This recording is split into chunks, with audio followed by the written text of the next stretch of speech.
সবাই দেখছে যে রাজা উলঙ্গ, তবুও সবাই হাততালি দিচ্ছে, সবাই চেঁচিয়ে বলছে সাবাস সাবাস।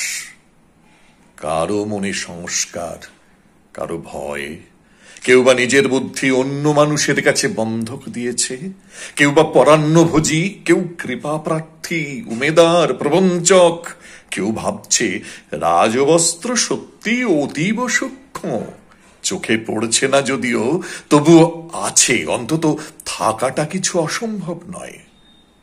গল্পটা সবাই জানে, কিন্তু সেই গল্পের ভিতরে শুধুই প্রশস্তি বাক্য উচ্চারক, আপাদমস্তক ভীতু, ফন্দিবাজ অথবা নির্বোধ স্তাবক ছিল না, একটি শিশুও ছিল, সত্যবাদী, সরল, সাহসী একটি শিশু। নেমেছে গল্পের রাজা বাস্তবের প্রকাশ্য রাস্তায়, আবার হাততালি উঠছে মুহুর্মুহু, জমে উঠছে স্তাবক বৃন্দের ভিড়, কিন্তু এই ভিড়ের ভেতরে সেই শিশুটিকে আজ আমি কোথাও দেখছি না।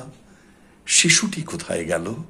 কেউ কি তাকে পাহাড়ের কোনো গোপন গুহায় লুকিয়ে রেখেছে, নাকি সে পাথর, ঘাস, মাটি নিয়ে খেলতে খেলতে ঘুমিয়ে পড়েছে কোনো দূর নির্জন নদীর ধারে, কিংবা কোনো প্রান্তরের গাছের ছায়ায়? যাও, তাকে যেভাবেই হোক খুঁজে আনো। সে এসে একবার এই উলঙ্গ রাজার সামনে নির্ভয়ে দাঁড়াক। সে এসে একবার এই হাততালির ঊর্ধ্বে গলা তুলে জিজ্ঞাসা করুক, রাজা, তোর কাপড় কোথায়?